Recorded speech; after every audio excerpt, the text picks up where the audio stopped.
some fun. What's up, everybody? We are live on a Sunday morning. Well, Sunday morning for me and Jordan, Sunday afternoon for Brian. What's up? How you guys doing today? I'm doing great. Thanks, first of all, for adjusting the time. I had to take my son to the airport this morning at 3 a.m. Him and his girlfriend are off to Universal Studios. They're already there riding rides. And I'm here with you guys, which is even more fun because we're talking Christmas lights. I am more Universal Studios than I am Disney myself.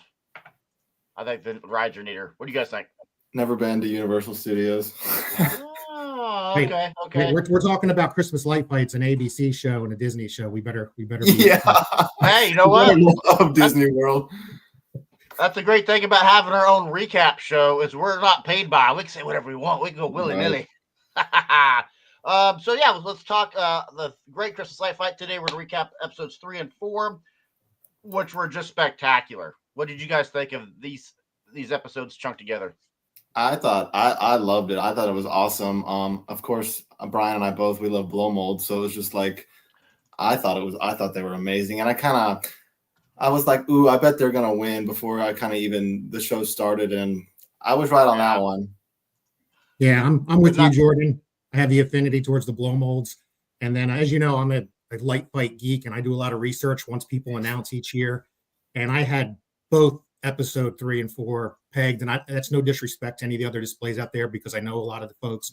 It's just you could just tell they had that something different.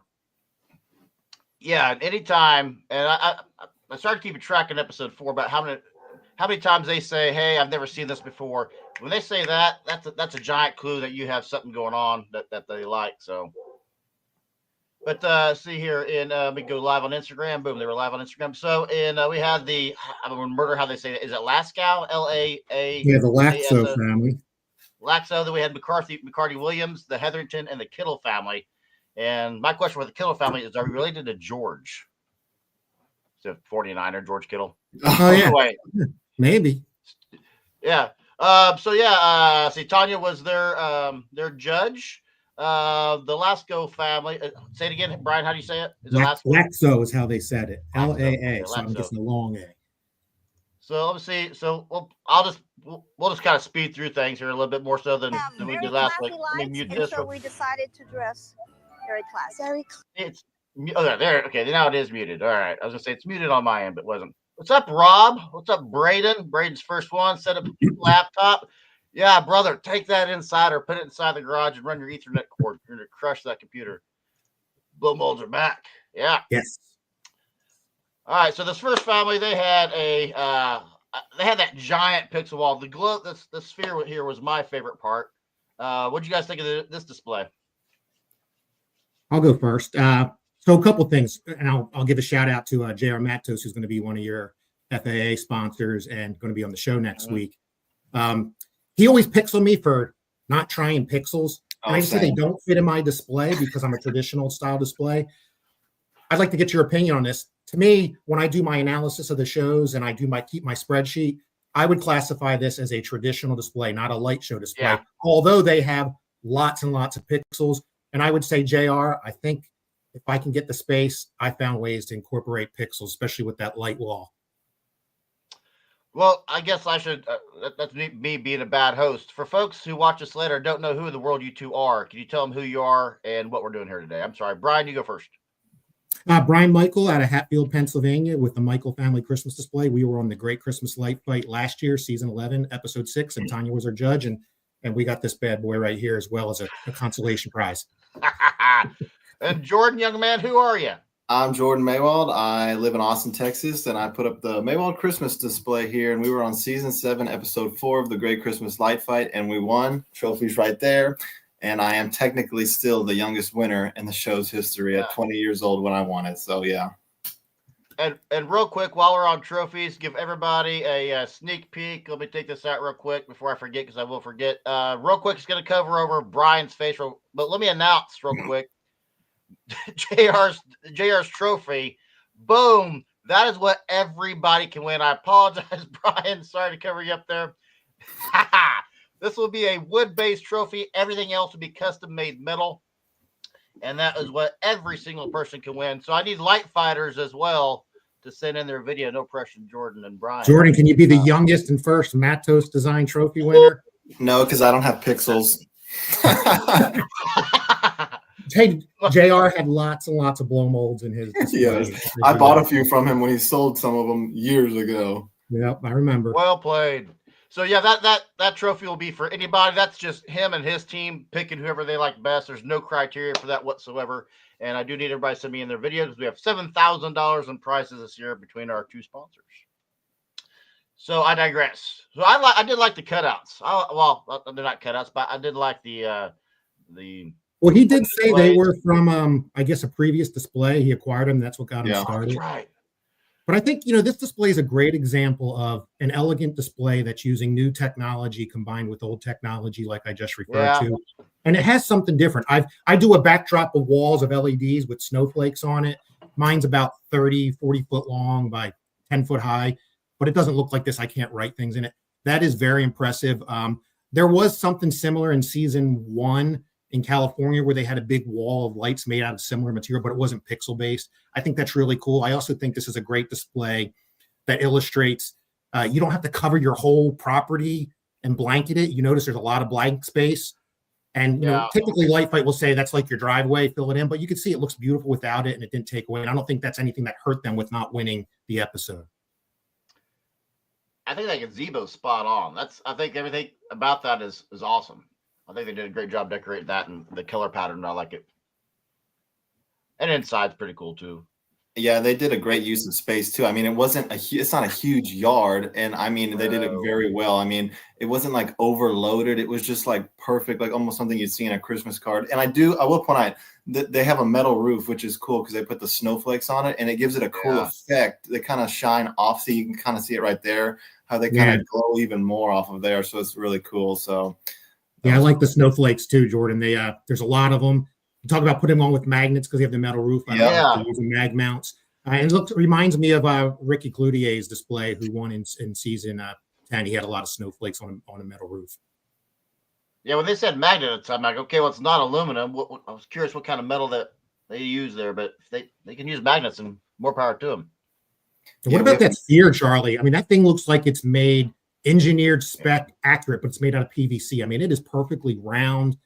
The Martell family, who was out of Jersey, who won a couple years ago with Tanya, they made a sphere out of PVC, but it was not perfection like that one. Yeah, and then the other one that's coming up later in this these 8 families is one of them was that old jungle.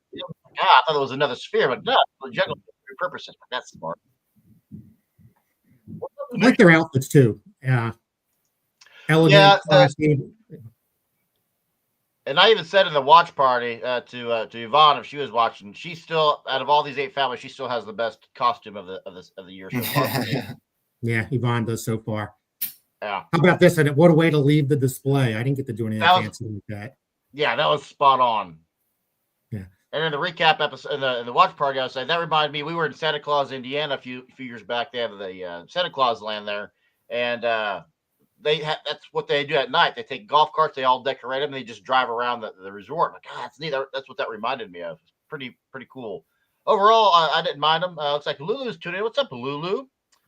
I have my yarn tubing family coming in. So years ago, I had a lot of people who are yarnies, as they call them, crocheters, tuning in. I'm like, what's going on? Why are all these crochet people coming in?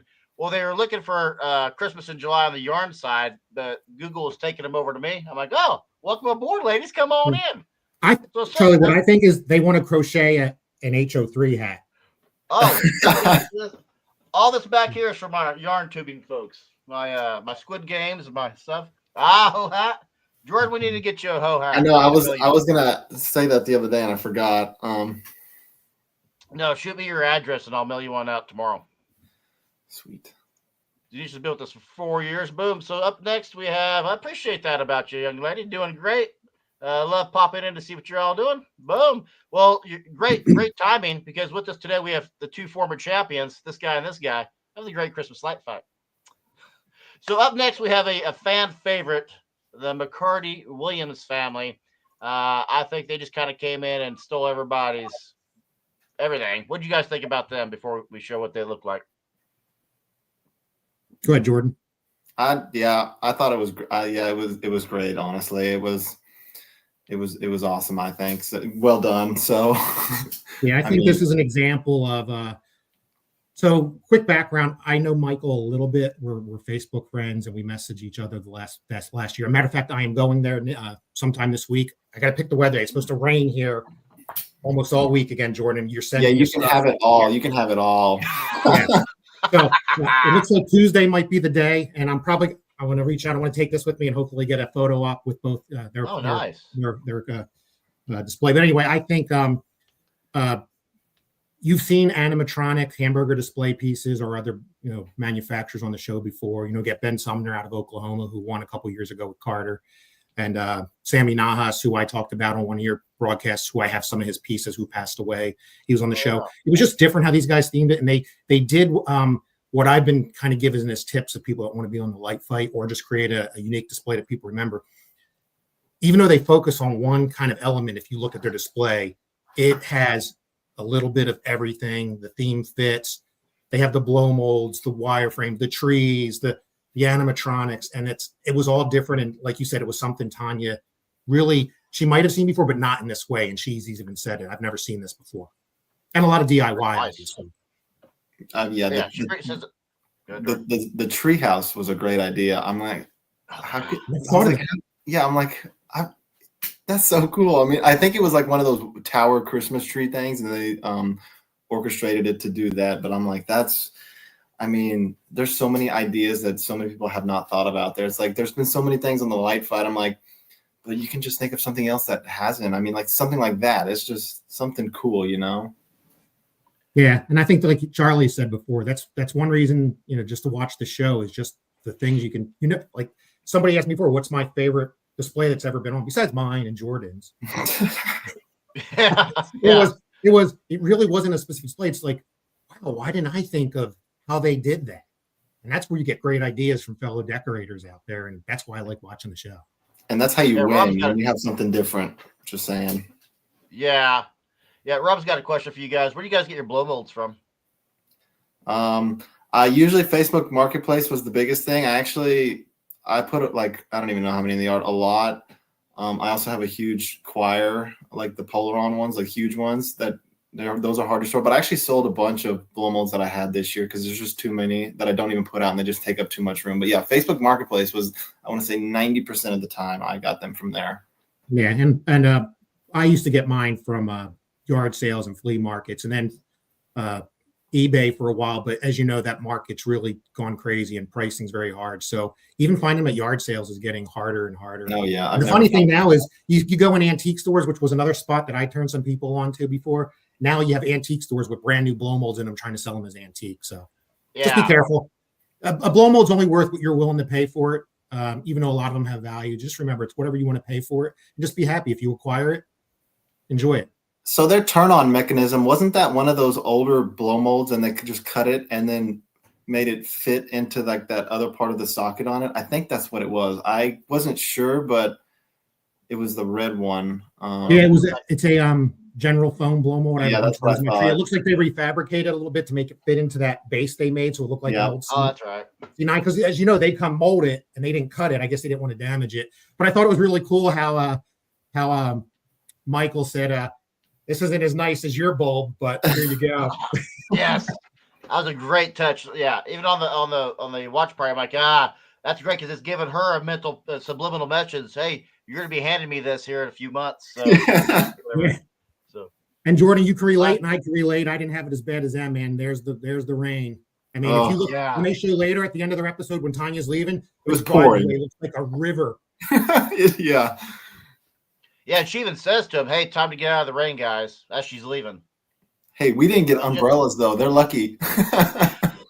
Yeah, we had those clear umbrellas at first, but then they wound up able to pull them away because our rain slowed down. So there's that lights on moment.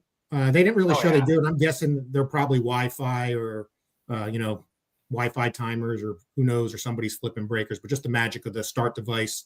It's impressive. When you see those two big trees, the blow tree and the other tree, it's just impressive. Those tower trees are awesome. Yeah, on he my had a list, little but I bit. don't have storage. This display is more of an event for me. This is something that this is an event. Is the best way I can describe that. There's something eye candy everywhere. Yeah, I've used this term before, and I've heard it come up before. As you get into these extreme displays, and you're trying to create something where people come and build memories in the community, you're trying to create a destination display, not just a display. Right. But somewhere you want to go to, like Jordan's place. People want to go there. They create memories. Yeah. It's a destination. I will tell you, they've gotten a lot of coverage here. I'm out. They're about an hour from me, just because of traffic. And local Philadelphia ABC affiliate has really, really hyped them up before and after the show. So I'm curious to see what their traffic looks like. Yikes! No parking. I'm sure it's going to be crazy. How many blow molds you guys think were in that tree? Ooh, that's tough. I think he's mentioned before. There's definitely about 100 there. You could just tell. Like the only thing that cringed me out, sorry, Michael and Lyle, is man, you see all the holes they put in them to put those zip ties through on the backside. So eventually they're going to get brittle and break in windstorms, but I hope they don't. It's their molds to do what they want. I drill holes in mine, but that's the only thing. She looked up inside, which was very cool, was I love seeing the backside of that stuff. It's like that mullet thing we talked about. But man, I saw those holes they drilled through with zip ties through. You got to attach it somehow. I also did notice, I think they just use regular extension cords in there. I'm like, ooh, if you use vampire plugs, they might use some, but I was like, ooh, if you use vampire plugs, it would be so much easier probably. But it might not be, because once you take them all down, some of the plugs will be in the wrong areas later than on the cords. Maybe that's why they don't do it. Yeah, there's the tree. You get a lot of triple taps in there. You're right, Jordan. Yeah. And we're giving tips to people just besides reviewing the displays. Vampire plugs, which is where you make your own cords, are awesome. But I'm like you. There's very few I make for a prop, because the next year, if I move things around, they never line back up. Yeah, I have like a bunch of empty plugs in my yard just because I don't have a blow mold there this year. I'm like, so it's fine though. Shame on you. Get those blow molds back. Yeah, shame on me. Well, it's because I spaced them 3 feet apart for the show when we were on it, and I was like, I started not to like 3 feet apart. I'm like, I kind of want to make scenes, so now I have like them closer to each other. So now I'm just like, I guess I should just make a complete new cord. But then the next year they're going to be all in different spots again too. So it's just like, I just add more plugs. So what do you think about this, Charlie?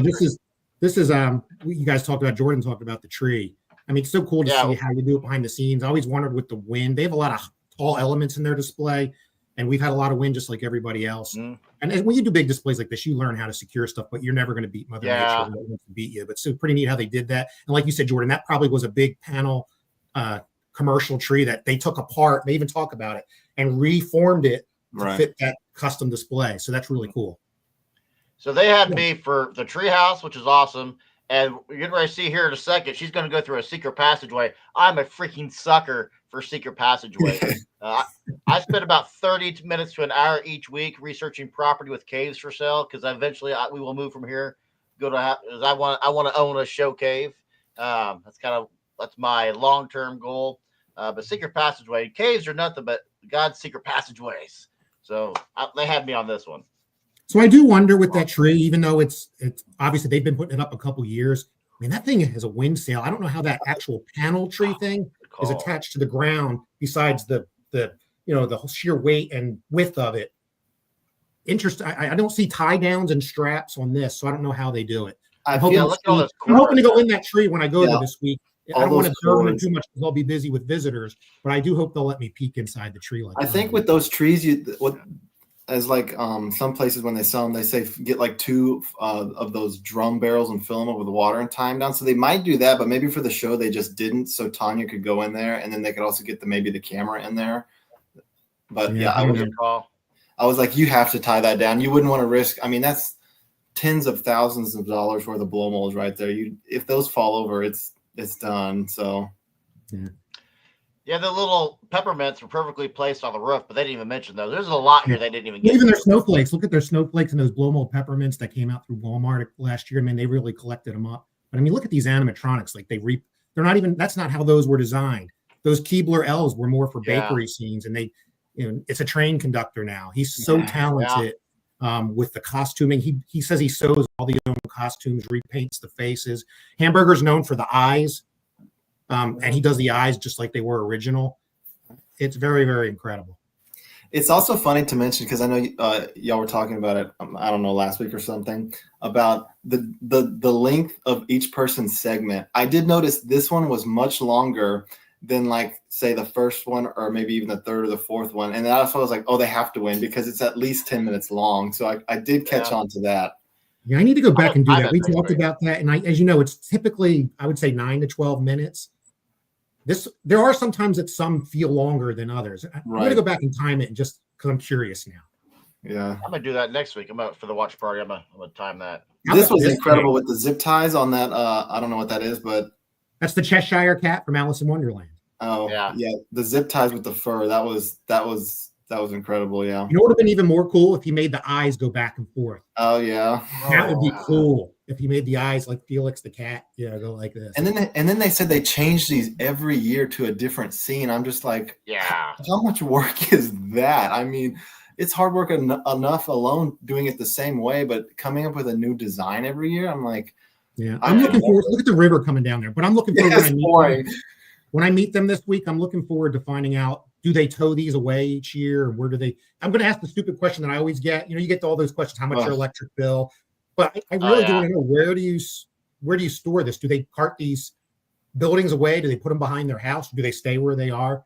Well, because with those animatronics, don't you have to, like, a lot of them, don't you have to, like, climate control maybe? Because, I mean, they're so old. I don't know. I don't own any, but yeah, I've heard like Ben Sumner, who I mentioned, he talks about he leaves them in climate control because they're made of latex, so the temperature swings can really damage them. So hey, Jordan, for your blow molds, Brian put me onto this genius idea of little plastic pellets that he repairs his with. How do you repair yours?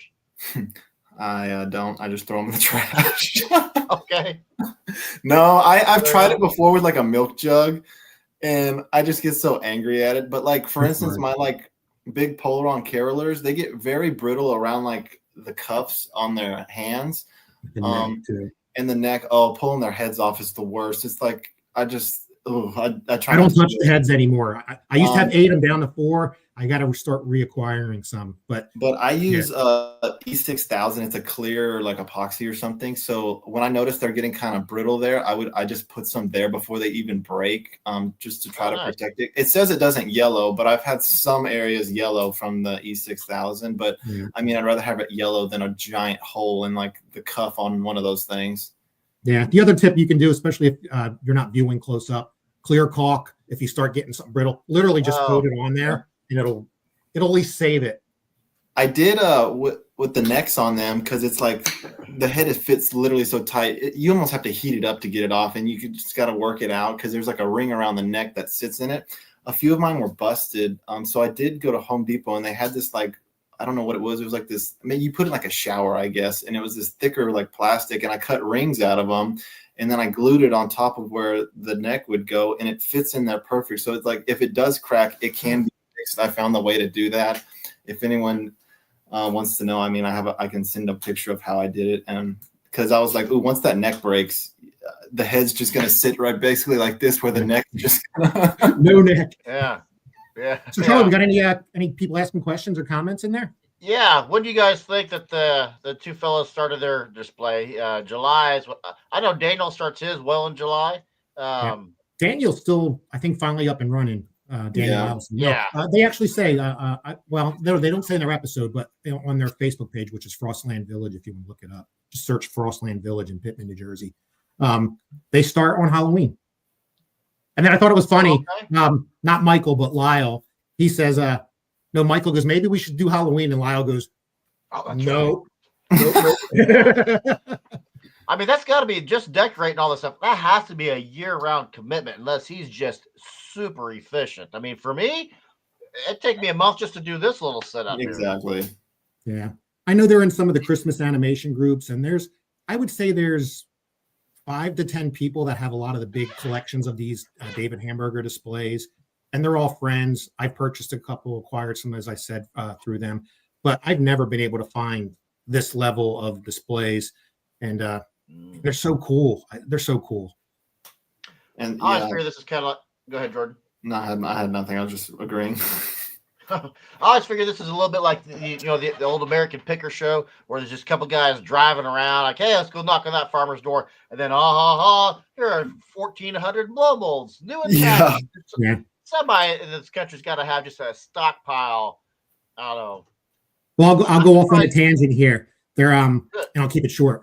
Michael and that I talked about these groups. There's a guy named Joshua. I won't give his last name in case he doesn't want to, but kind of those things. He was on Storage Wars years ago. I don't know if you remember that. And they showed him transporting a bunch of these hamburger displays across the country. And you know they bid on how much you're going to charge to transport it. And they're friends with those guys. I think they live in California now. But yeah, that's what I vision. Like somehow you just there's a guy named Nick that's trying to get on Light Fight. He just acquired a bunch of cool, unique animatronics. The Snow Babies one's real hard. And he told me the story where he got them. It's just one of those random things. It's insane. So speaking of the Storage Wars, one of the Storage Wars guys, a retired police officer from the LAPD, just stumbled upon 12 never before heard unreleased Michael Jackson tapes. Oh, and wow. raps with LL Cool J, and they reached out, and LL Cool J says, "Yep, that's me. That's Michael. I remember this." And they reached out to the Jackson Foundation. They said, "We don't want to buy them, and you can't release them." So he's just stuck with this never before seen stuff. Who knows what's out there? Just like you find all these old cars, maybe red cars for Light Fight. You find them out there.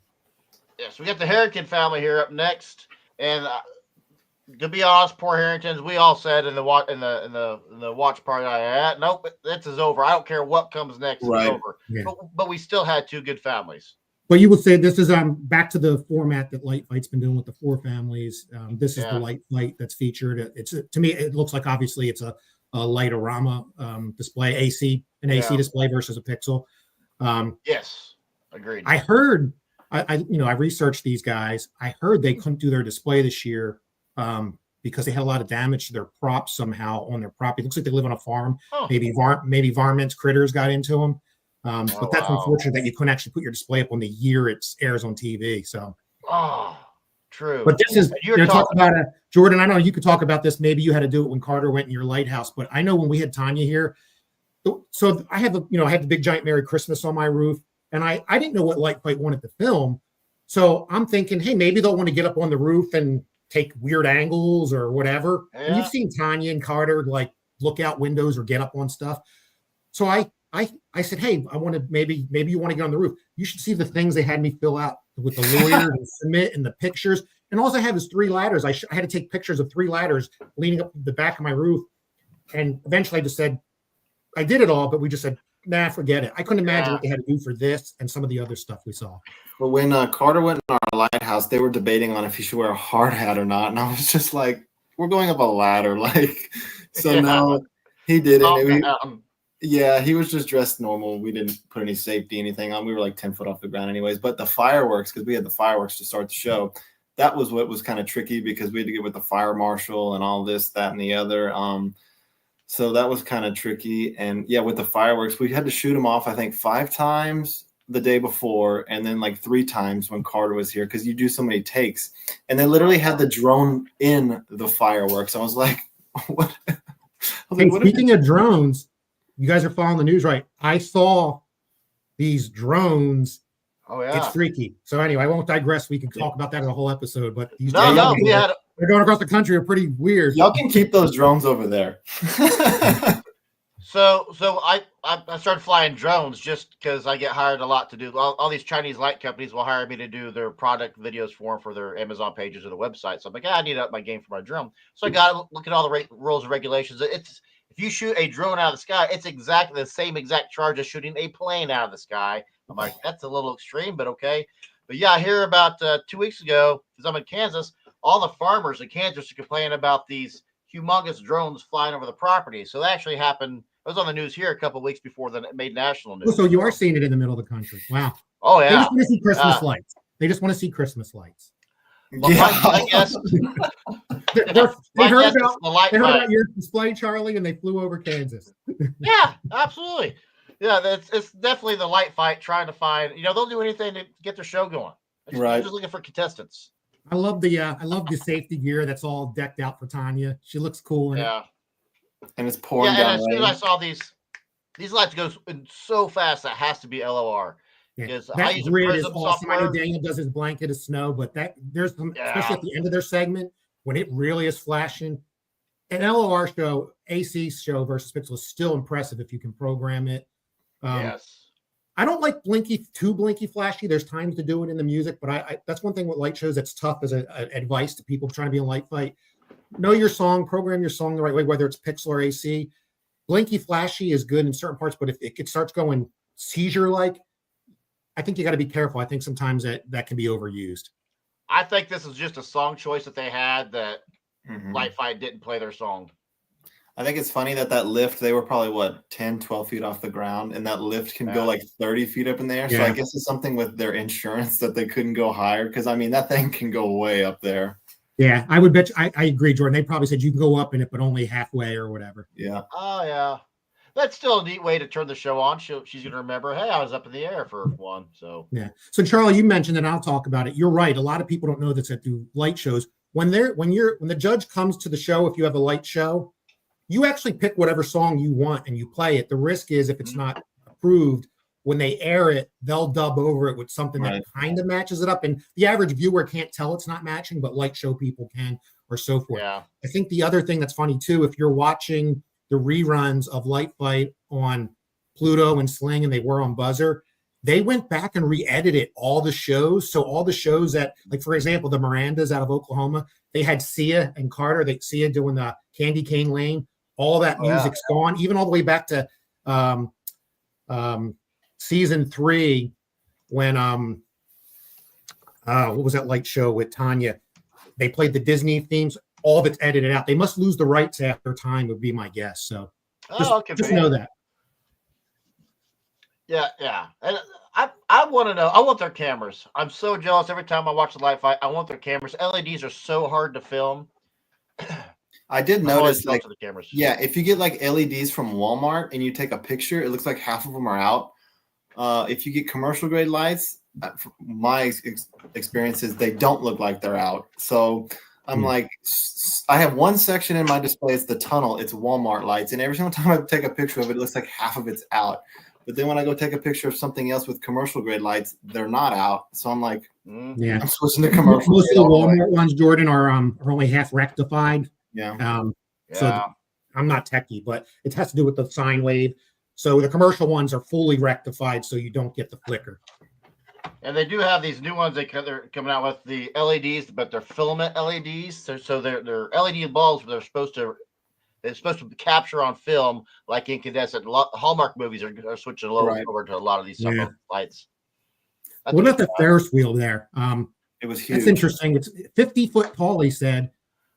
It's interesting he animates the spokes. I didn't notice any circular animation, which is, I wonder if that actually has to stay there all year long. But he looks like he's out on a farm.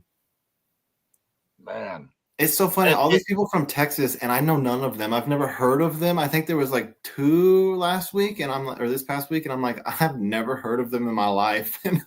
Yeah, we'll talk about when we get to the end of this. We talk about people coming up next week. There's been, I think there's at least minimum 4 families this year. They're just non-existing in any of the Christmas groups that I know. It's crazy. On Facebook. I don't know who they are.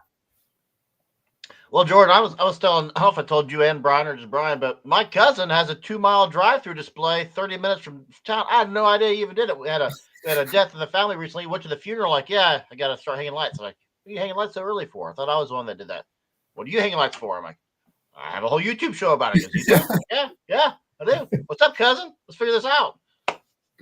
So the Kittle family. This is an example of somebody I've never heard of. Right.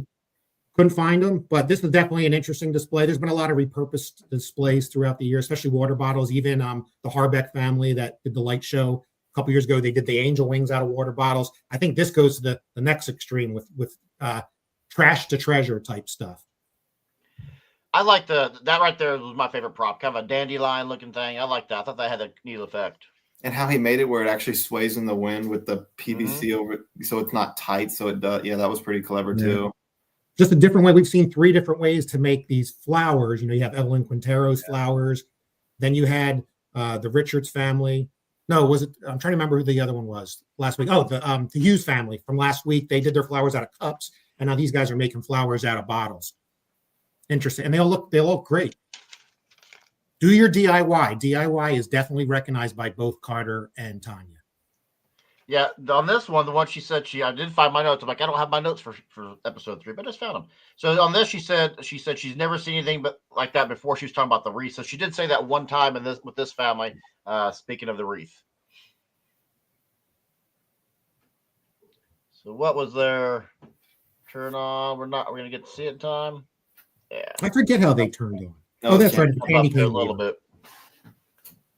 Like I said, there's a lot of think about your start devices. There's a lot of unique ones. This attached to a big old drum there. Actually got it on an old oil drum. So yeah, on this one they had the metal flower. She never seen the wreath before. Blow mold nativity was kind of neat. I've not seen in person the blow mold like cows and sheep and stuff. So I thought that was kind of neat coming up here in a second. And then my only thing I was wondering about these folks is their roof was pretty freaking dark. I'm like, I wonder why the producer didn't sweet talk them into adding stuff. Yeah, Jordan even mentioned it on his interview last week, and I've talked about it. And it was one of the pieces of advice when we were an alternate that Felicia gave us was, what can I do better? Ask them; they'll help you. AJ's going to be on Charlie's show tomorrow. She's going to give you great tips. Again, if you applied and you don't get on the first year, you're going to do your display anyway. Film it horizontally, and then ask for tips. They'll give you tips. They talk to all these people that give you tips. And again, the roof was one of the things. I still agree. If you look at almost all the winners, the most of them, it's the roof and or the driveway or both. I actually did not have that many lights on my roof. We have a metal roof. So our roof goes like this, and then it goes like this, basically. And I'm like, so all we do is we outline the dormers and the lights, and that's about it. But I mean, we have giant trees in our front yard that I wrap completely with lights so that it hides the roof, basically. So that's how we got away with it. But yeah, it's almost a must now to get on the show, especially if the house is like right in the front. I mean, ours is set way back from our display, which is probably why, because it was at the very back of the display. This is where it stops. So we got away with it that way. But no, if it's like in the center, you do the roof. Yeah. And last thing I'll say in there as we get back to the episode, Charlie, is you don't have to do what they tell you. They'll tell you what's helped displays win. And then my last comment will be is do it safely. If you can't get on your roof, don't do it. Or don't do it. Okay? They'll film yourself in a different way. So, or you can hire someone. I think you can. Can you? Is that a thing? They don't care if you can hire somebody now. You never used to be. So you can keep your display up all year too. It's although I'm not going to lie, I have mixed feelings. I'm more a fan of people that they set it up. Maybe they have a few helpers versus somebody paid. But I'm not going to knock anybody for putting up a display for their community. I always welcome the help, but no one would ever help. I'm like, yeah, I'll turn on my Christmas music and do it myself. I'm good. Yeah. I think one thing I did notice in this display, his archway over the driveway, because I have them bad too. The zip ties, they didn't clip off the ends on the arch that goes over. So if you look closely, I think he used red zip ties, so they really stick out. I use black because if I forget any, you don't see them. But that's one thing I did notice, and I'm like, it probably didn't make a difference, but it's just one of those things that I caught it because I'm bad about cutting them off too.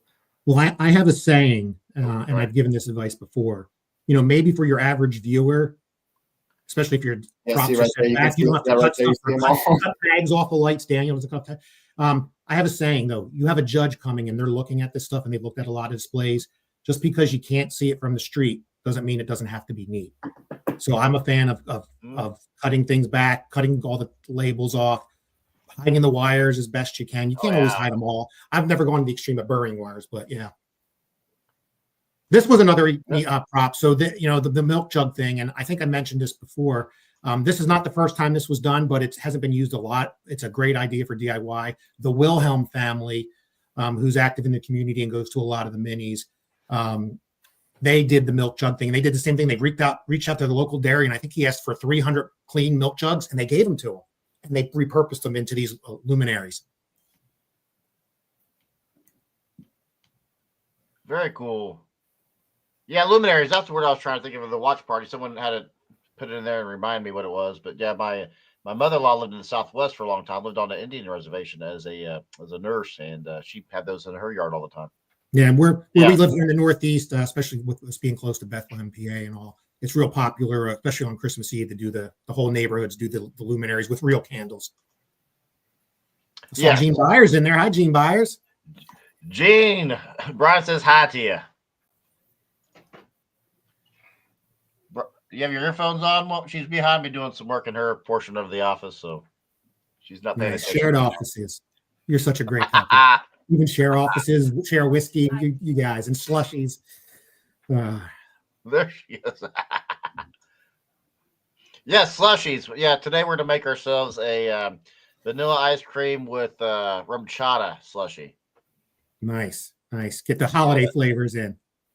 Yeah, rum chata. If you know how, it's like Christmas in your mouth. It's freaking delicious. So enjoy them. Enjoy the games. Yeah, I'll say this display is again. I think it's a great job of Light Fight trying to find something different, trying to show you don't have to. There's a lot of people that always say these people are rich. They're on the show.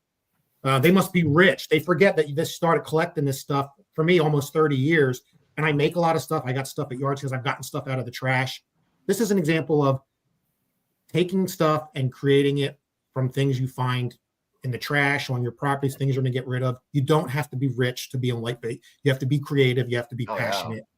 I wish people would get over that thing about being rich or being on acreage or whatever. It doesn't have to be. What time am I making those? What? Oh yeah, the slushies. Here in about 30 minutes ish. The Chiefs game coming up. So Ryan sent me in his video. Peter's got his video coming in. Those guys have some pretty neat freaking displays. You remember Peter from the expo, Brian? Oh yeah, I remember Peter. Yes, we hung out with us in the hotel lobby there. Yep. George, you going to expo next year? I think we talked about that, but I don't remember what you said. Probably. It's like 3 hours away, so that's right. That's right. I'm telling you, you're coming to Philly in April to Transworld East Coast. We'll see how you can stay in my basement. It has a bathroom and everything, and so it's like an apartment down there. How about you come visit my display within the next 2 weeks, and then I'll come. Hey, I would love to. I don't have any business trips out that way this Christmas, or else I would definitely be there. How close are you to San Antonio? About an hour. Okay. I may come see you here in 2 weeks. We're going to be down there for my son's graduating military training, basic camp. Oh, nice. Congratulations. And then I know the Jones family that was on Light Fight same year I was in Bernie, which Bernie's right outside of San Antonio. They now do a huge drive-through. I think they have 3 million lights, so they're there too. So, wow. Are they the ones that just filmed? No, I promise no. So we're getting ready to wrap up this episode, Charlie. They're finishing them up. We got the choices coming up here. What do we think? Oh, yeah. We got our pick, but what do we think? Did anybody change your mind at all throughout the episode? I didn't notice the zip ties until Jordan noticed the zip ties. Now all I see is the zip ties everywhere. Yeah. Zip tie. Yeah. So yeah, destination. I think you nailed it. There can only be one winner, and everybody called it in the live. I think the first one was probably a second. If I had second, yeah. I don't like to do that, but that would just be my second place winner. Yeah, you hate picking. You see with the judges challenge. But thank you to that last family, the Cattell family. Oh yeah, what you do for your community. Your display looks great if you're watching, and thank you for what you do and your creative ways of displaying elements. Now we all have our own favorites. I mean, even I would assume, and I've said this out loud, but I have not got an answer from you two. In your own episodes, when you guys won, did you rank the other three that were against you? Like, oh, that's my first, that's my second, that's my third. Did you guys do that? Or are you so caught up in the moment of your own watch party? I was nervous. Yeah, I was nervous too. I've heard Jordan stories about he didn't even remember. I remember when you interviewed on JR show like this. I didn't even watch. You didn't even watch? Wow, okay. I mean, the segment after yours, so you had to go back and watch it. Yeah, because we had to follow up behind the heavyweight. I'm like, y'all should have put us before the heavyweight. I mean, it was just funny. Yeah, fair enough. So you got the big reveal. I'll kick us off here. If you notice, when Lyle and Michael come out, they have a Ring doorbell. So when I go next week, I'm going to say, did you pull your Ring footage? But if you remember, when I came out, I said, when Tiny said, "Come on out," I said, "Holy Christmas." He said, "Holy Jingle Bells." Ah, nice. Off the But cuff. did he have a Sounds minion interesting. behind him when you opened the door? Yeah. Because you had a minion behind you when you opened Yeah, I the had door, minions. right? Again, think about copyright. That's the other thing. If you're doing displays and you want to be on the show, just start researching. If you have anything that's not Disney, That's Star fair. Wars, it's other stuff, just be careful. It may, especially Rudolph and all, it's not copyrighted. I had minions that I took out of my display. And then when they came to pull us as the winners, if you look through the door when Tanya greets me, I had minions on the inside. And they aired it. Big old airing. Let's see here. Start queuing up the next one.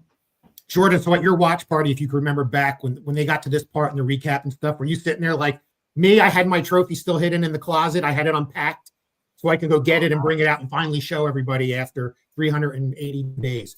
We had a watch party outside with like everyone that came to the filming, and we had this giant screen we built out of like 3 sheets of plywood with a projector watching it. And nobody knew. And I was like, when he was getting in the car, I was like literally sitting on the edge of my seat. And I was just like, it's been a year and now everyone's about to know. But yeah, and then I went inside and got the trophy, and I bought confetti poppers for everybody. So when I came out the front door, everyone popped the confetti poppers. And of course, the wind was blowing 45 miles an hour. So all the confetti went over the house into the pools. Wow. Yeah, that's really cool. So I'll before we get off this here, I really like Michael's story about, maybe he wasn't an athlete.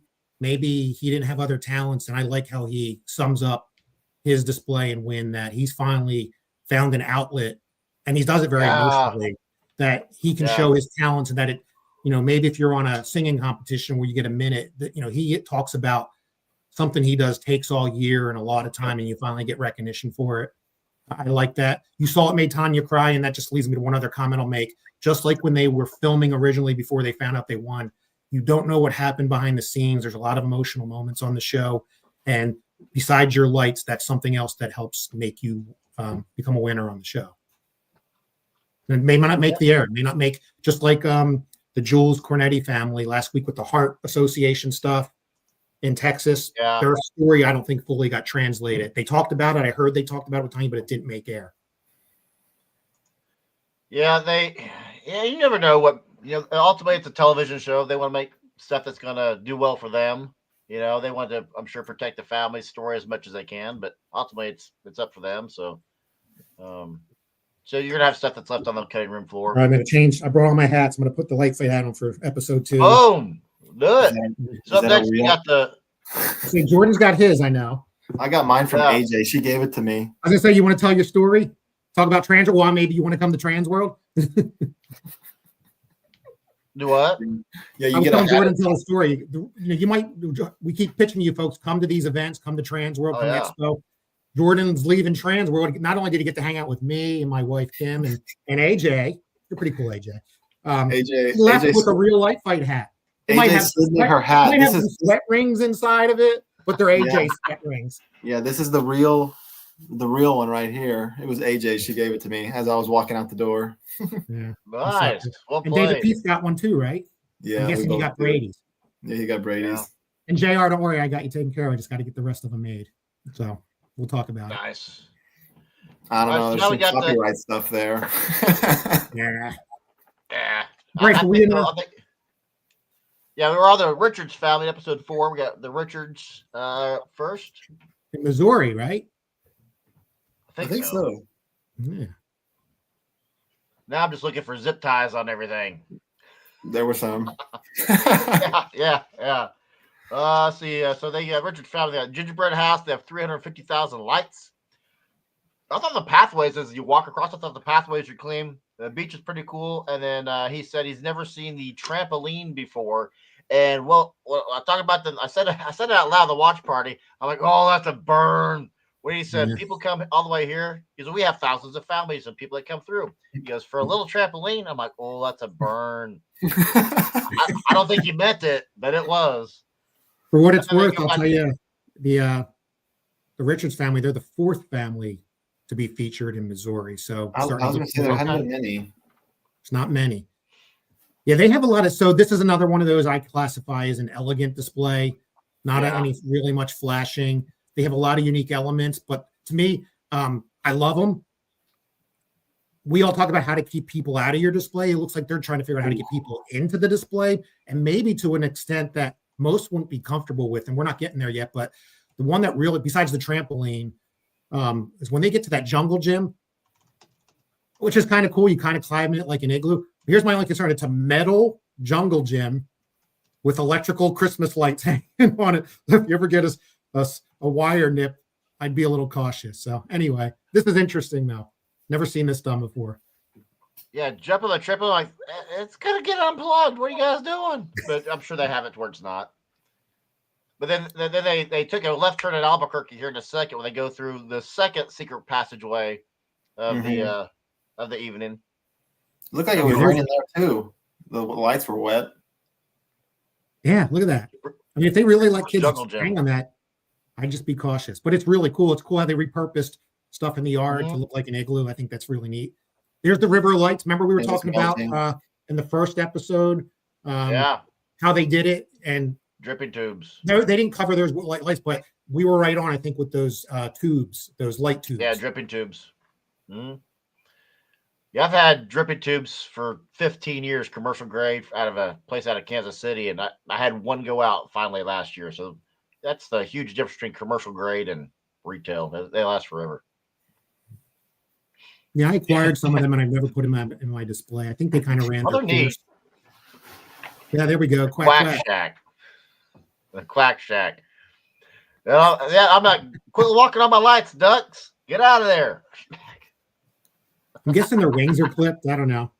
So I'll mention this. We talked about so we have Patrick Mock, who's going to be on next week, and I think he's going to be a guest here on Charlie's probably after Light Fight. With his big. He and I were exchanging messages after this episode, and we were talking about animals, and we just talked about climbing on ladders and all and getting approvals. I didn't know this. There's been a lot of animals over the years on the show, horses and all kinds of stuff. He told me that he wanted to feature. He lives on a farm too. It's a big walkthrough. He shared with me that he couldn't prove for some of the animals that he was going to show immunization records to the show, so he couldn't feature them. And even though they self-immunize, I didn't know you had to do that. So you got to get even if you're going to have animals on the show, like on a farm, you got to prove that immunization records and all. That was something I learned. That was kind of neat. Ooh, I'll give you a hint. That was something I learned this year, actually. Hint. Okay. Into the heavyweight for next year. Yeah. Here's your passage, Charlie. Yeah, I love secret passageways. That's cool. You can tell. It either rained or I don't know what the glove. That's got to be rain on the deck. Yeah, apparently they used to pave to put make your driveway wet before. That's what they told me when it was so wet here. They go, oh no, we used to pay for that, so we like if it's a little wet because of the glow. But I'm like, it's raining so hard, I'd rather have no glow. Yeah. But it actually looks like it wasn't. Smile was glow enough for Carter. It looks like it wasn't raining when Carter was there, but it looks like it was maybe raining the day before or after when they were filming, I think is how that. Yeah, that's a sharp looking display. A lot of these are just city lots today that they've just put a lot into. Yeah, again, the small ones. And you're right. I like the way they outline their pass. I'm like you. They don't have a quote fences or rails. How do you stop people from walking in it? I mean, you can let the ducks walk in it, but how do you stop the people? Hopefully their visitors are respectful and stay out of the display. Some of them might put up like a light fence after, just because maybe for not the show they didn't want to, but they might put up like a PVC pipe and then some lights along it just to keep people out. I don't know, but that's what I do, but everyone's different, I guess. Yeah. And Carter even says in there, I'm thinking, oh, they got a shot now, because he says as they wrap it up there, he goes, hey, this is a house my 12-year-old would love to be at. I'm like, they connected. Yeah. They got a shot. He did. Yeah, the other thing I'll say about that last display, that's another cool example of that display literally wrapped all four sides of that house. Mm-hmm. You could view it all. That's cool. You don't get that. My display is not like that. Mine's a 3-sided display, but yeah, that's kind of cool how you could do all the way around the house. So on the fourth side of your house, is that because your neighbor's house is maybe too close, or why don't you decorate that side? The way my house faces, I have big arborvitaes down one side and a hedge. You really can't see the back. The only way it would be visible is if I turned it into a walkthrough. So, gotcha. I keep it up in the front. Yeah, I was all day yesterday. I got I'm up to 2. The Tuxedo sent me another projector yesterday, And it's a cool little device. It's just the brains of their large projector, and it's supposed to attach to my other projector to incorporate that into the show. I couldn't figure out. I was out there for 5 hours yesterday trying to figure out how to plug that thing on. I'm like, come on. So by the time I'm done here, I'm gonna have 2 sides projected. But we'll see. Nice. So do you not have a display this year then, Charlie? I heard you say you sold your display. Yeah, my display is Braden. He's the one that was in the first of the chat today. He has my entire display at his house this year. So I send the news media and everybody over to him. And the newspaper got a hold of me yesterday. I'm like, nope, go talk to Braden. He's over there. We were at his display last night trying to help him. So you never got your projection mapping up with the thing you started with. Okay. Well, there's always next year. Yeah. Yeah. Oh, yeah. And I'm not too stressed about it. I still have tour buses out. So I'm outside trying to program everything all week this week. Tour buses will pull up. Nope. What you want to do is you want to go down here, take a right, take your first left, go down 1 mile. My show's right there. So luckily It's only 1 mile away. So it's not a big lives on. It's no longer Christmas on Crestline. It's Christmas on somewhere. They changed it to the Stewart family Christmas lights. Nice. So congrats, Stewart family. Congrats. Yeah, my exact same show. They changed nothing, but next year the mom who bless her heart, she's all like, I don't know if I wanted y'all to do it this year. Goes, Mom, we're doing it. And now she's all like, lights everywhere next year. We need many more lights. So mom's already into it. It's a whole family that they are legit into it. So it's pretty cool. Nice. All right, we got the Kracko, Michelle Kracko. So Michelle is active in a lot of the groups. I've known her in the groups as a pixel person. So I was expecting this big pixel show, which she does have a lot of those elements, but I didn't realize she had so much more.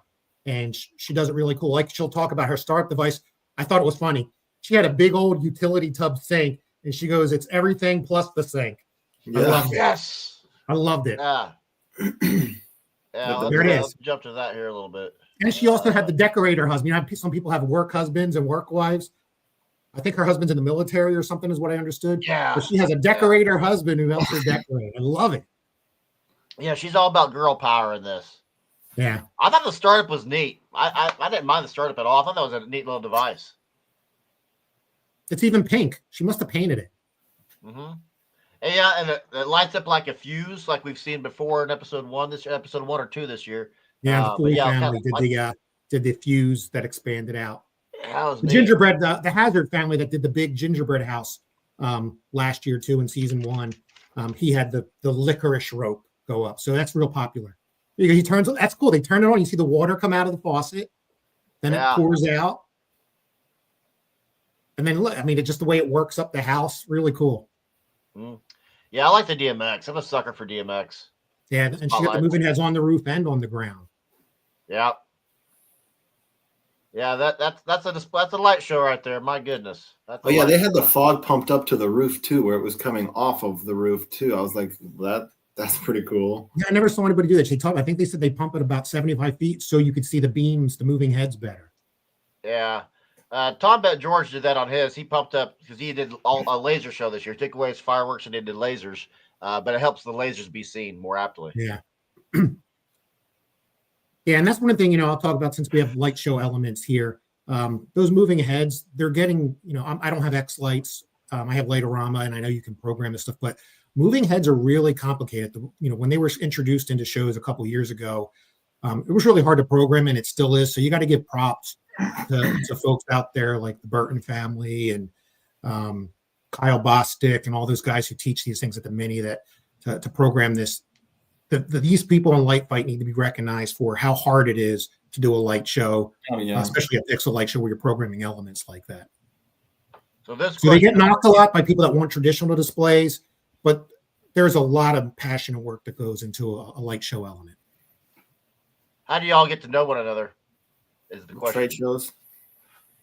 Yeah, trade shows, and a lot of these families have been here are in a lot of the different Facebook groups. For example, for blow molds, there's a group called Blow Mold Nation that I'm in, as well as some other ones. If you're into the pixel shows, there's a group called X Lights support group. There's the Holiday Lighting Think Tank.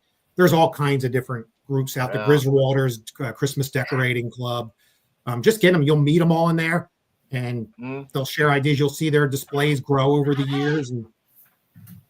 But shows, definitely go. If you have an expo near you or a Mini, go to them. They're fun. I don't know if that'd work in 30-degree weather. It probably depend upon the chemical, Ryan. I would assume. Yeah, I mean, that's one of the things on the show people post in some of the comments after they air is as well. They're not up in Massachusetts in the cold. They're in Florida. They get to do stuff. Yeah. You know.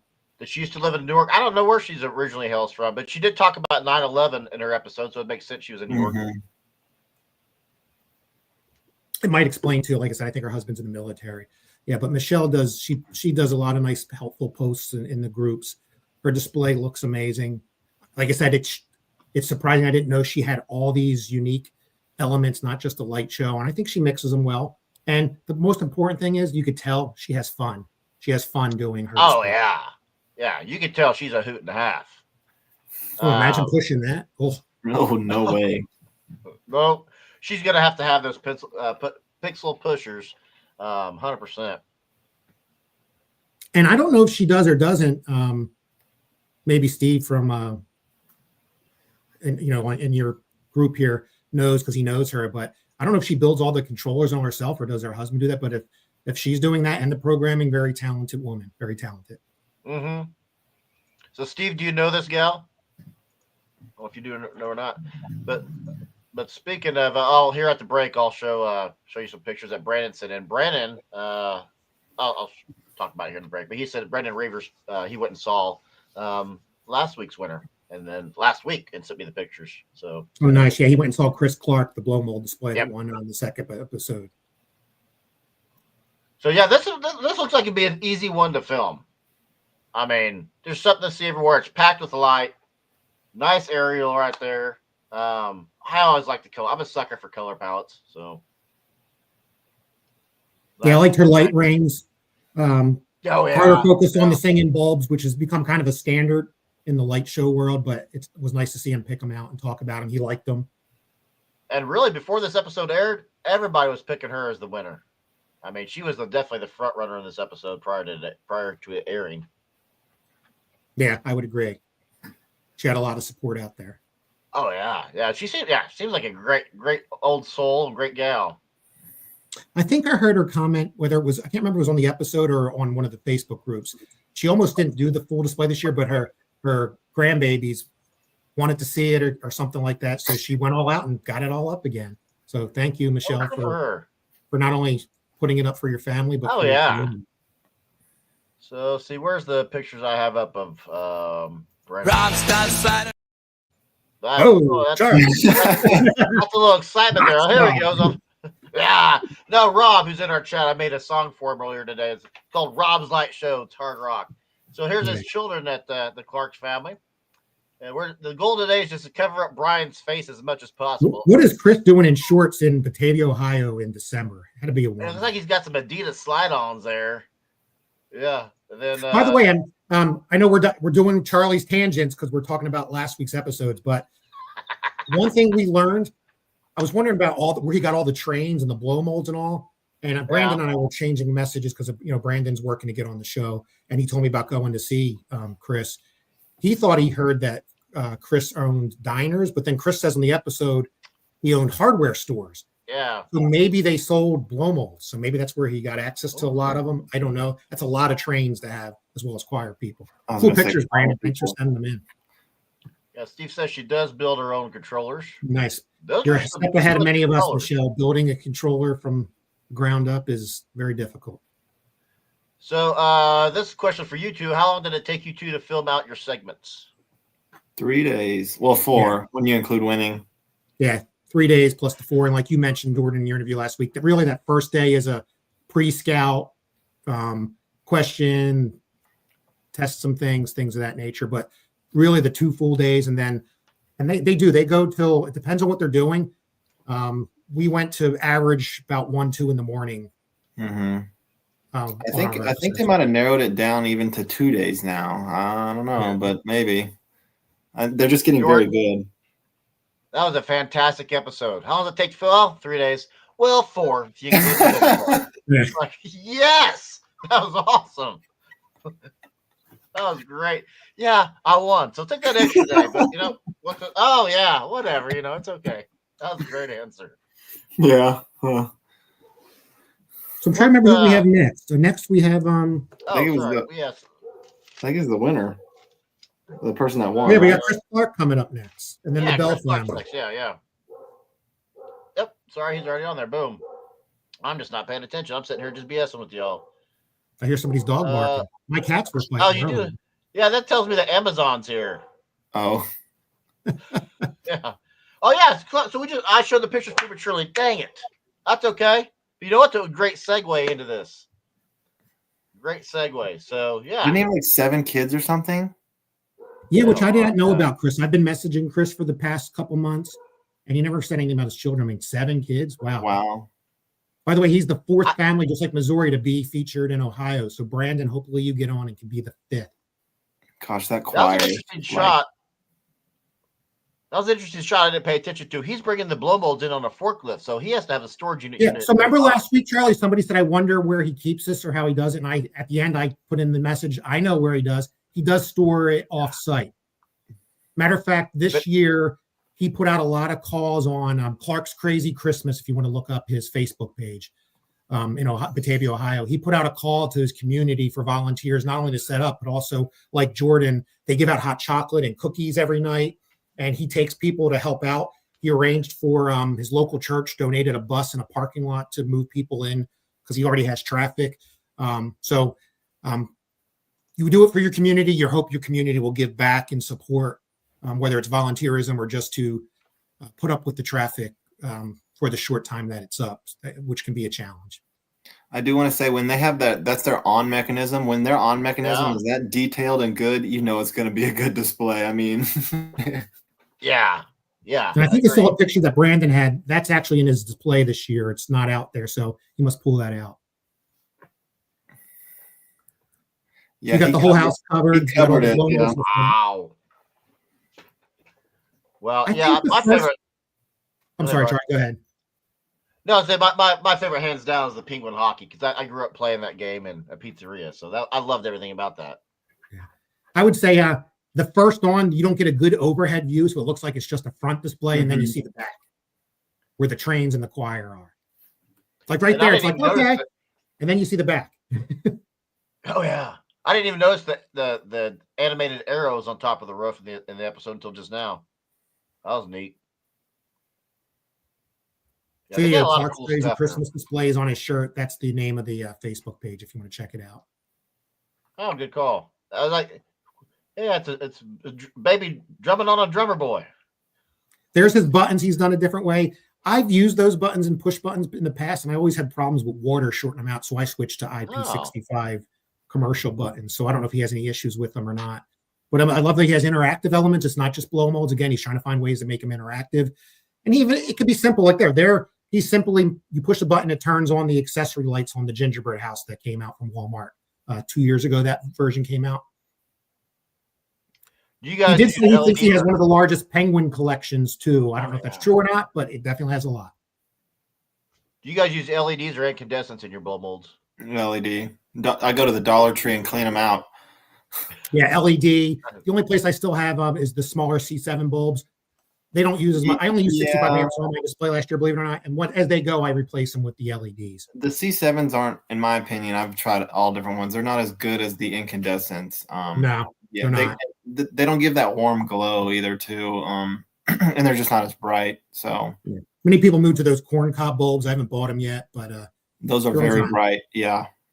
You see this display here, hamburger display. Sorry to interrupt you, Jordan. I heard that came out of some local, maybe Ohio downtown store, and then he acquired it. I forget the name of the store. It's historical. It's known. I also heard that I think somebody in one of the animations groups restored it for him. I don't know if that's true or not, but I saw a post about that. Was it the guy that just won? Might have been. You know what's cool too? Later on, when Chris wins, that's where he puts his trophy. If you go to his Facebook page, the trophy is in there, and that he has a rag in the post office, and it's polishing the trophy. So check out his Facebook page. Smart. Yeah, his train collection. I was just like, I have one, and I'm like, that's great in itself. But he has like, I don't know, what was it, like 6 trains or something? I'm just and at least 4 cabooses. And you know this, Jordan. The train is big. Mm-hmm. It's as big as this table that I'm sitting at, so it's hard to store. He has 6, 7, 8, and plus he has 4 cabooses on it, and he has all the colors. I don't know if he painted them or acquired all the colors. As you know, the blue's hard to get in the red. Yeah, he said there's only like 30 of these blue ones. So the way he said it made me believe that that's actually an original one. Because it is that lighter blue. I have a blue one that I bought from somebody that's painted, but it's a darker blue. But yeah, his blue is the correct blue. It's that lighter blue kind of color. If I remember, and I'm drawing a blank on the name, I think I'm right on this, but I could be wrong. Maybe somebody could chime in later in comments if they're on here. But I talked about Planet Christmas, which was the old forums where people used to go to before Facebook and talk Christmas stuff, and that's kind of where animated late shows took off. There was a big blow mold section in there, and there was a guy, I believe it was in Florida. I don't think it was Gilbert Ramos. He's the one that's, to my knowledge, went to General Foam and had these custom blue trains made. And I had a chance to acquire one back then, and I really didn't care about colors back then. Now I'm looking back saying, man, why didn't I buy one? Right. So Rob's got a question. He's talked about this before in different live streams. So a lot of the blow molds now will have LED lights already built into them, and he just rips that out, puts his own in. What do you guys think about the blow molds having LEDs inside of them already? I don't like talking about Home Depot's LED light bulbs that they sell, the blow molds. That's a sore subject. Yeah, the Home Depot is going on this trend. First of all, they are blow molded, the process that makes them. They're not really blow molds. They're more like statues. They got to get away from those LEDs that just light up around the collar or whatever, and the battery operated. And then, a lot of people convert these. I have a few that I've converted, but only one I bought the mouse, which was popular, and I have it in my segment. I stayed away from the rest. You can convert them, but then you light them up, and a lot of them look terrible because they're painted because they're not intended to be lit. To me, they're not real blow molds. They're made like blow molds.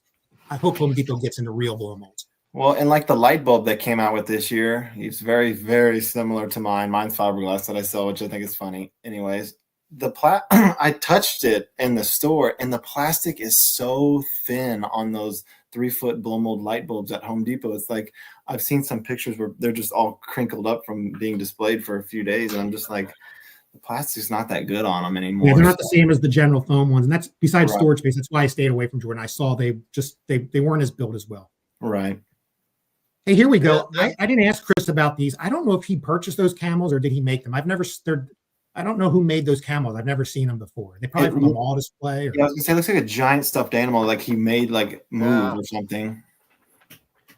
I like how he said he had to do dirt work in his backyard because he's 6 Yeah. and had to lower his yard. No, that's dedication. And that's pretty cool how he integrated his deck to a display box. Both down below is this, and then above he lets people walk up the steps to get that wow moment view of the backyard. His is it's kind of as cool as his suit. Look at his suit. That suit, Carter complimented him on his suit. So I thought that was his cool. display is literally 365 degrees. I mean, every corner is covered with something. Yeah, I don't know what time he closes it down, but that's people in your backyard laughing and giggling. If you're in bed sick or something, just like suck it up and take it because people are having some Christmas fun. Yeah. So Jordan, what do you think? I know a lot of the big blow mold collectors. One of the ones that were on season 5 was the Harhut family here in Pennsylvania. They had Tanya, and they have to my knowledge, they have one of the biggest blow mold collections there is in the country. There's others. I think Chris put his at the top 3, or was it just the choir? But definitely that's a big choir, and there's a lot of other big choirs out there. I really like this one. It was just so clean, and it was more than blow molds, and it's just. I think this is probably because I know what is it? The Peckville house? Was that the one you were just talking about? Yeah, Peckville. Yeah. They have thousands of blow molds, but I don't know. This one just did something more for me. I feel like it's just he had like those wireframes like there, and then his house was awesome. covered. Yeah. And probably the choirs what did it for me because I have like 36 of those, and I'm just like I think that's a lot. And then I saw this, and I was like, oh, my choir's tiny. Like that's awesome right there. Yeah. Who makes the one tip I'll give Chris? Search Kathy Yoder in the blow mold groups if you don't know her, or look up G-N-K Collectibles. She does 3D printing, and she also does vinyl stickers. You can get some eyes for those choir people that are blind in your choir. Hey, there's the aliens. You think that the drones are looking for those aliens? They want to take them home like Probably, yeah. The soldiers are already there, so we're good. Soldiers got this covered. And the candy cane spinning on top of the coupe car, that's really cool too. Yeah, I'm sure that's a lot of weight. So he must have a pretty good design for the wind and all for that to work out. But that's cool. I really like that helicopter. I know. When I started collecting blow molds, I think a year or two before I was on the show, I had like 2. And then like the year I got on the show, it was when I had the most. But anyways, I was like, I want to buy the train from General Foam because General Foam made the black train at the time. They painted it black. And I was like, oh no, shipping's like $100 or whatever. I think American Sales sold it or something. I was like, no, I don't want to pay for that. And then it goes like they never make it ever again. Now a train's like what, $1,000 or something. Exactly. I had the same story, Jordan. There's a garden center near me where I bought a lot of my blow molds over the years, and he had the black train in the original box 3 years ago. I went in and it was 50% off after Christmas, still there before the craze kicked up.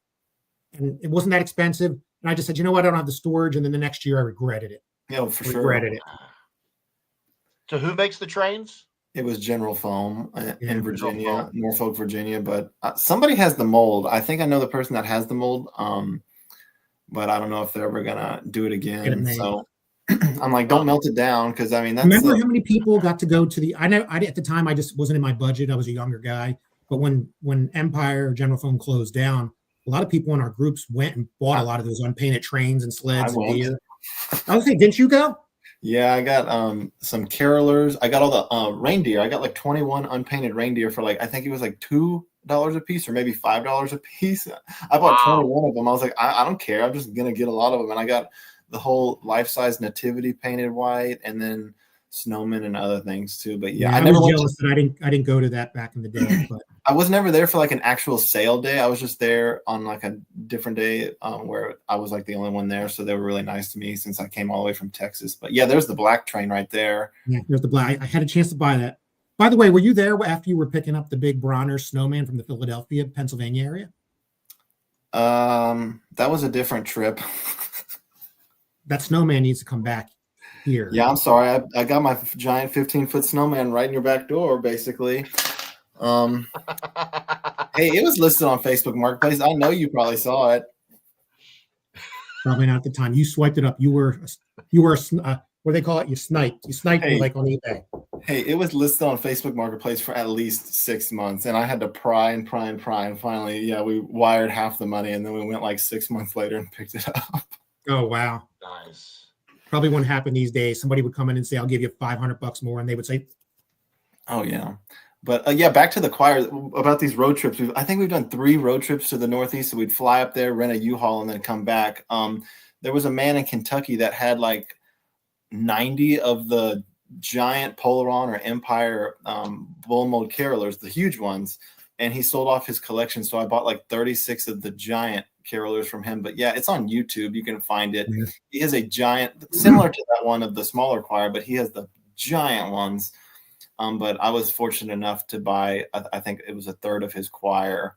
So, and that's where I passed away, Jordan. You know, he passed away. Yeah, I do know that. I think that's why he got rid of his display, because he knew something, he was sick.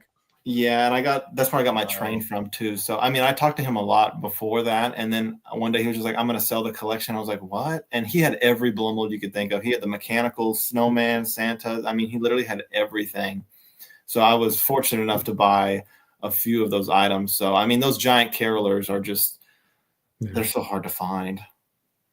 So Charlie, up to this point, was he the winner? You said Michelle was the lead favorite online, at least. Yeah, going in it was, and then as Carter's wrapping it up, he goes, "Man, there's just nothing bad about this place." And that's when I knew, okay, he's gonna. I think he had the story too. I mean, he talked about his health issues, the MS, and then I think I can't remember if it was on the episode or somewhere else. I found out apparently, I don't know if it's true. I thought I saw somewhere posted. Carter knows somebody else that has MS like that. I saw a post somewhere where somebody commented that, and maybe that connection was there.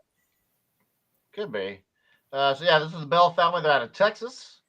And then the switch in a box.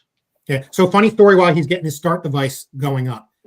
So I don't know Howard, but last year, right after he got done filming, I guess he must be in the groups and saw me. He sent me a private message, and he sent me all of his pictures with, this is before you could announce. And I said to him, I said, "Hey, be careful. I won't tell anybody, but you're not allowed to tell this yet."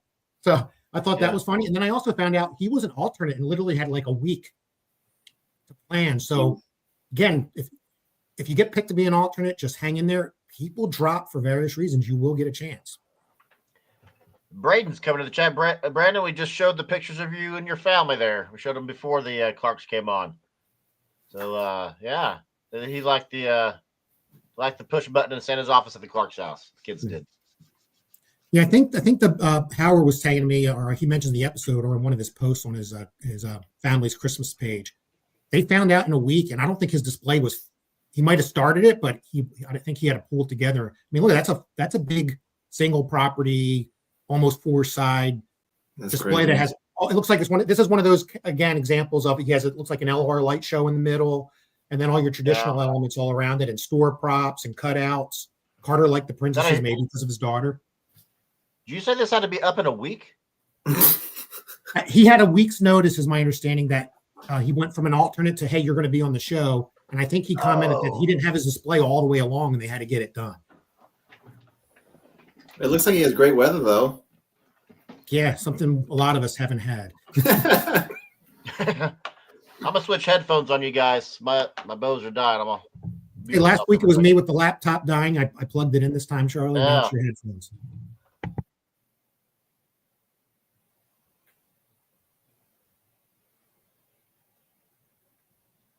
So I think he's going into some of their DIY props here. You can see they must have put the Little Tykes Playhouse and use cups and spray foam, things of that nature to, be creative when you're doing that. That's been on a lot, but the judges always seem to point those out, those Little Tykes houses. You got your inflatables, your light show. I thought that snowman fell over at first, but it was made that way to look like a laying down. It was a George Costanza snowman.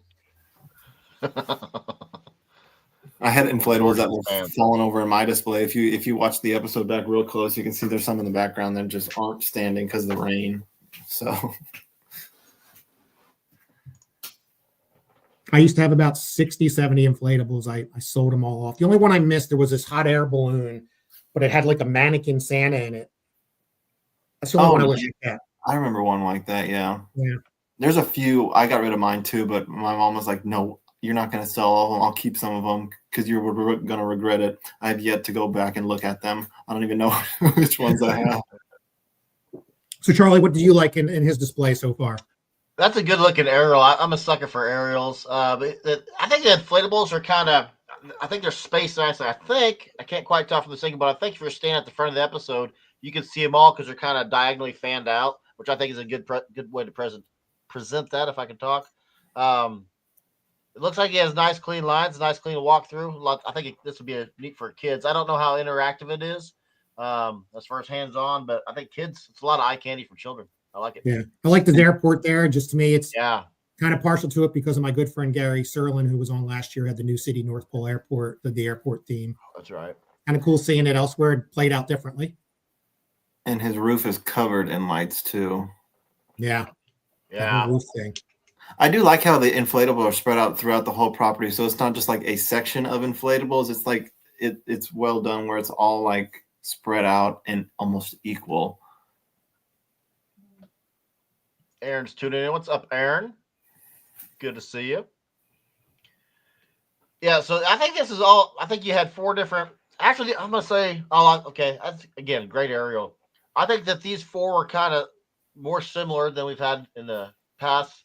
I kind of thought there'd be a little bit more variety in this episode than there was, but 4 Dynamite shows. And once again, great families. Every family did a great getting You could see their passion, and kudos to them for getting on the Super Bowl of light fights, as we always hear. Oh yeah, and like you said, Charlie, they have that archive, that moment in time that's professionally filmed that would be almost impossible for somebody to get done unless you have a connection or funds to get professional filming like that. How many? That's a good question. Maybe for Brian, probably you could both answer it because you're more knowledgeable than I am. How many old contestants keep their displays going after filming? Most of them, right? I think most have intentions. A lot do get challenges afterwards, whether they age out or more of them. And it's true. I can attest. If you're a destination display, you have traffic, and then you get on light fight, and you get more traffic. And depending on where your home is located, and I've said this, we've had to scale back this year on our display because of some traffic issues. And we're hoping to, we have a limited display this year, which is a little depressing, but we still have a nice display. We have a lot of visitors. You talked about, I think it was you, Jordan, said we had a nursing home bus show up, and I they had something to look at, but they're probably like, where is it? There have been a lot over the years that had to scale back, stop, or move it. So, Brian, I think it's a good question. But I think it's for different reasons, not just because of being on Light Fight. I mean, there was a family on a couple of years ago. The guy's 90 years old. I guess he has to stop eventually, right? But he was still on the show. He was still on the show at that age.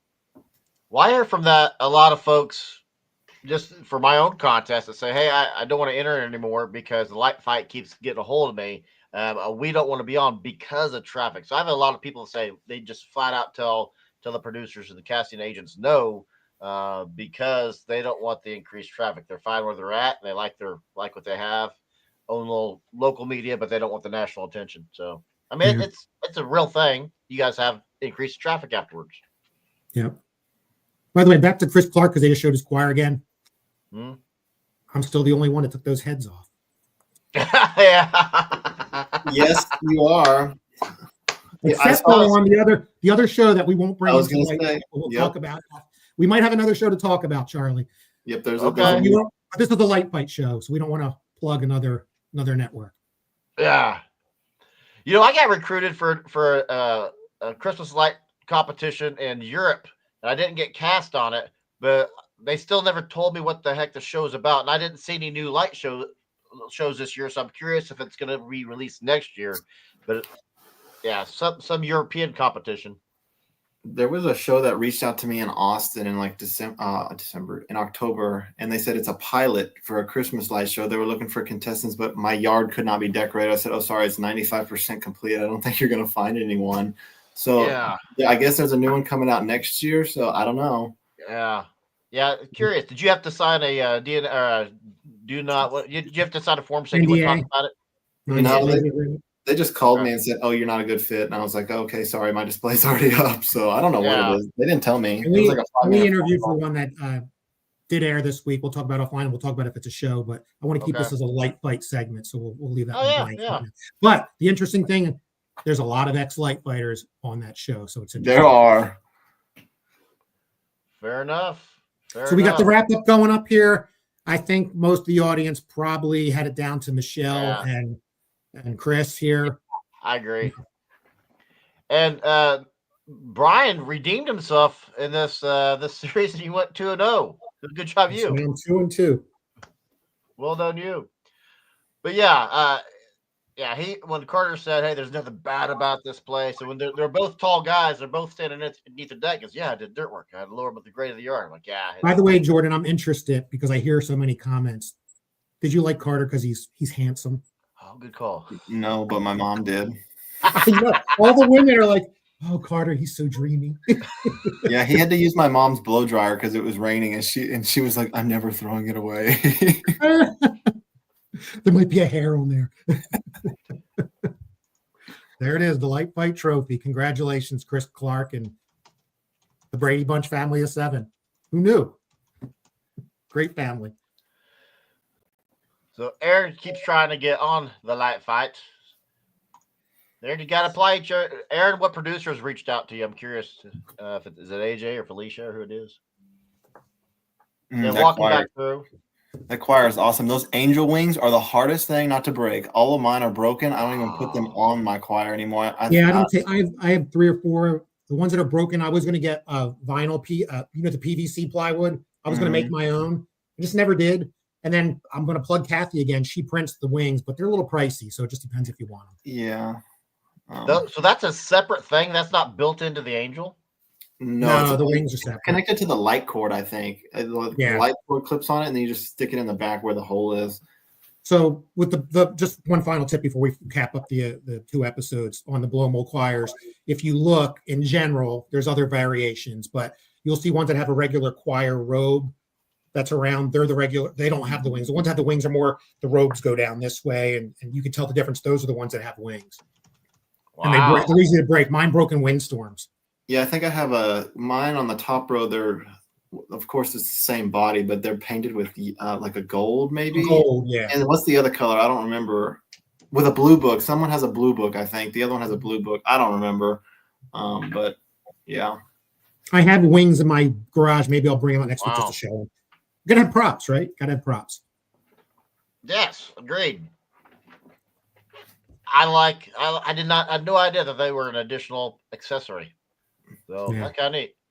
So folks who missed at the very beginning, you don't watch the recap. Let me show the trophy for this year's award so we can find it. Again, this segment is also dubbed "Covering Brian's Face as Much as Possible." Here's this year's award. It'll have a wooden base. Everything else will be custom made metal. We're doing 4 different winners. We're doing a static display. We're doing a pixel. We're doing a string light display, and then the Matos Spark Award. He's just going to pick whoever he wants to pick. So doesn't matter if you have a single string of lights on your apartment balcony, or if you have a light fight worthy display. Email me christmasoncrestline@gmail.com. Get you. So Charlie, besides that cool trophy, what else can they win? Oh, we have some legit prizes. If you for projection mappers out there, Lexito.com is a sponsor. There's a caveat to theirs. If you choose to purchase their projection, they'll give you $500 off. They'll give you the free $250 theft protection that is lifetime. If it gets stolen, you just get a new one. And then they will do all the projection for you. They will map out your entire thing. So you just buy it, sit back and relax. It's pretty neat. And then JR Matos is giving away a ton of prizes. If you like the Sasquatches, the mega mini trees or mega trees, he's giving those away. And one lucky winner is going to win 2 of them. Yeah, it's legit. It's about $7,000 worth of stuff. It's freaking cool. JR is the man.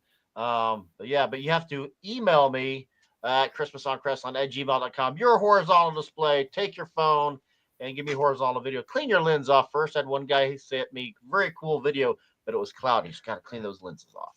By the way, Charlie, I heard if you will submit your video in the next 10 minutes, you win an all expenses paid trip to view Jordan Maywald's courtesy of Christmas display. All funded by Jordan Maywald. Courtesy of Jordan. Yes. And the contest is now over. Congratulations to me. I won. Yeah. I need that airfare money. Come on. This was fun, guys. So, Charlie, I'd ask everybody, put in the comments, what would you like to see for the final finale next week? Are we doing a good job? Are we tangenting too much? But I mean, next week I think we got a good one. So I'll plug it, Charlie, then you can talk. It's going to be tough next week because we need 2 of your regular listeners on here that we almost just got to pick. We need a Texas winner. Patrick better win. Yeah, we next week we have Carter judging the Wright family. That's Rhonda Howard Wright. She's a light show, but she has cool stuff. We have Patrick Mock, who does the big walkthrough out of Ennis, Texas. A great family. They're trying to find the Santa and Mrs. Claus that went to their wedding. So check out the Mock family Christmas display to learn about that. Now here's one. I don't know the Arts family. And then the McGregor family, I actually visited their display in Arizona last year. They are, if you know Bob Spacey that did the scary Christmas house, the Nightmare Before Christmas theme last year on our episode. These guys were around the corner. I got to visit display. It's a really clean display, elegant. They have a Porsche in their display, or Porsche, however you want to say it. And then we go to the finale episode with Tanya, and we have the Blasco family. We have the Slankards, Robert and Lori. I love your promo clips, everybody's promo clips. And then we have 2 other families, Buchanan and Klink Scalise. This is another example of I don't know who they are. So I don't want to. I'm going off the limb here, and forgive me, but I'm going to pick the Mock family and the Slankards to win. We'll see what happens. Me too. Some of that I don't know some of the families, but I got to support those that support Christmas on Crestline. Yep, I got to blind pick those with you. Yeah, Patrick and the Slankards. Yep, I got to do the exact same. I'm calling my shot ahead of time. I'm doing blind. See if I can be a 6-0 for the season. No pressure, Patrick. No pressure. Yeah, no pressure at all. We're gonna have Patrick on, right? Maybe after a future episode, after we find out the results. When he can show his trophy, hopefully, right? Yeah, maybe we'll have 3 or 4 here. Yeah. Yeah. JR will be on here, but JR doesn't have a trophy. Oh, I No, know. remember this, Jordan? This is inside scoop. JR, we love you, buddy. Good times. So AJ, JR's in line. I'm going to reach out to him. I will show you the special trophy that some of the L group, as they call it, gives out. JR gave me a special trophy, but I kind of keep it secret because it kind of is given to me as a side thing. But we're showing trophies. We're showing the new Matos trophy for your FFA awards. I'll show you the other trophy. Yes, that's going to be a legit trophy. That Jordan, it can be you. You can be like, hey, youngest and the first ever for the. No, he'll see my display and be like, no, he's banned from this competition. Yeah. Say nope. Nope, he's gonna get an L. So yeah, good times. Yeah, AJ Rochester, she'll be here 2:00 tomorrow, Central Standard Time for an interview. Yeah, get your hoe hat. Boom. Get the hoe hats behind me. Get the hoe hat there. Jordan, email me your address so I can mail you a hoe hat tomorrow. Patrick, we'll see you on next Thursday's watch. I'll have my watch party. You'll have your watch party. We're doing it there today. Yeah. Anything to wrap up, guys? I just want to say again, thanks to all the families that do this for your community. Oh yeah. And thank you for letting us talk about it and share your passion. We love all the displays and everybody's winners for being on the show and for what you do. And come see us at the trade shows. We'll probably all be there. Yes, yeah, we'll be there at Expo. I'll be at Trans World. Might be at the Philly Trans World too. It all depends on how much vacation time I have to use to visit my boy as he graduates basic training and then goes off to tech school.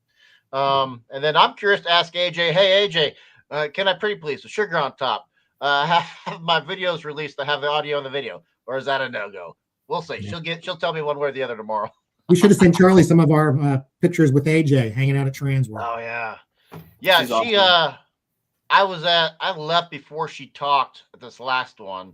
And then Kristen was supposed to be at the expo, but she got her flight got delayed. That was the kind of like the drones. Yeah. That was when the Microsoft whole shut down. airline system shut down. That's right. And I was hoping to meet Kristen. So Kristen, if you're listening, please reschedule or Boom. we'll come. Can we come to Light Fight offices and do a broadcast from there? Oh, that'd be I awesome. would like to do that. Ask Felicia. Oh, I'm gonna ask That'd be that. awesome. I'm 1,000% gonna ask that. Yes, let's do it. Let's do it. Felicia, Yes. Aaron White, please, and Brady, please. Brian, could you put in the Discord the person that sells the eyes for the blow molds? I don't I'll remember. do you that. I talking about- apologize for not being on Discord that much. It's a hard platform for me to use. I don't know. Maybe I'm old. I just use it as a text message. It's so hard to do. It's not like the old forums even. I went from Santaland.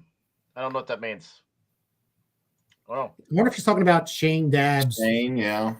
He has a display in Alabama called Santaland, but he also sells a lot of big displays okay. and displays at Trans World.